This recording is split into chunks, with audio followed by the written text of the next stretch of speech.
जब एक आदमी अपने देश में ही उपेक्षित था, अछूत था, लोग छूना तो दूर, नाम लेने से भी घृणा करते थे, जिन्हें स्कूल के अंदर घुसने नहीं दिया गया, उसकी जयंती आज 7 समंदर पार तक मनाई जा रही है।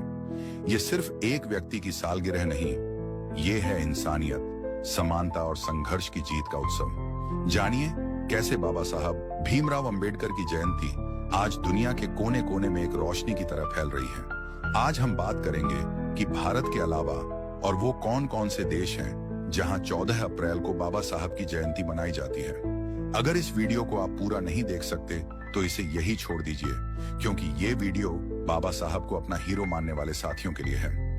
जय भीम साथियों, आप देख रहे हैं आज का अंबेडकरवादी यूट्यूब चैनल। इस चैनल पर आप पहली बार आए हैं तो सब्सक्राइब जरूर कीजिए, और अगर आपने सब्सक्राइब कर लिया है तो कमेंट्स में जय भीम लिखकर यह जरूर बताइए कि इस वीडियो को आप किस गांव शहर से देख रहे हैं। इस वीडियो को फैलाना जरूरी है ताकि उन लोगों की आंखें खुल जाएं जो आज भी बाबा साहब के योगदान को नजरअंदाज करते हैं। 14 अप्रैल तारीख वही है, लेकिन हर साल इसकी चमक और गूंज और भी ज्यादा बढ़ती जा रही है। यह सिर्फ भारत के लिए नहीं बल्कि पूरी दुनिया के लिए सामाजिक न्याय, मानवाधिकार और समानता का दिन बन चुका है।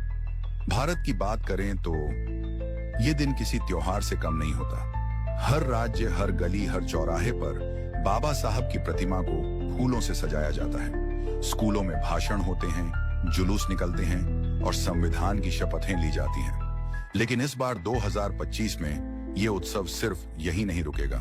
दूसरी तरफ समुंदर पार अमेरिका में न्यूयॉर्क की ठंडी हवाओं में जब जय भीम की गूंज सुनाई देती है तो दिल गर्व से भर उठता है।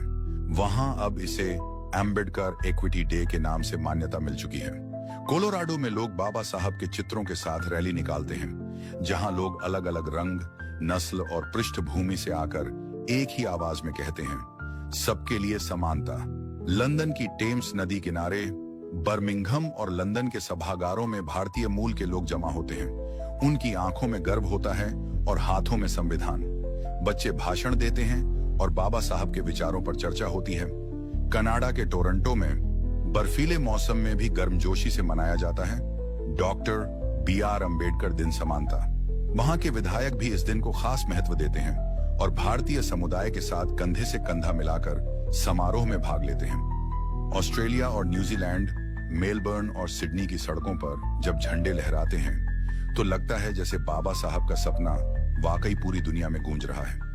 यहां तक कि जापान, जर्मनी और दक्षिण अफ्रीका तक, जहां छोटे स्तर पर ही सही लेकिन बाबा साहब को याद किया जाता है, वहां के बौद्ध अनुयायी और सामाजिक कार्यकर्ता मिलकर उनका जीवन याद करते हैं और उनकी शिक्षा को आगे बढ़ाते हैं। 2019 में एक रिपोर्ट ने दावा किया था कि बाबा साहब की जयंती 192 देशों में मनाई गई थी। यह संख्या सुनने में बड़ी लग सकती है, लेकिन इससे यह साफ है कि बाबा साहब सिर्फ भारत के नहीं बल्कि दुनिया के हैं। तो इस बार 2025 में भी जहां जहां इंसानियत है, जहां जहां समानता की पुकार है, वहां वहां बाबा साहब की जयंती मनाई जाएगी। भले ही वो जगह अमेरिका की गलियां हों या अफ्रीका का कोई छोटा सा गांव, अगर वहां कोई बाबा साहब का अनुयायी है तो वहां 14 अप्रैल एक त्योहार होगा, क्योंकि ये जयंती नहीं, ये क्रांति का जश्न है।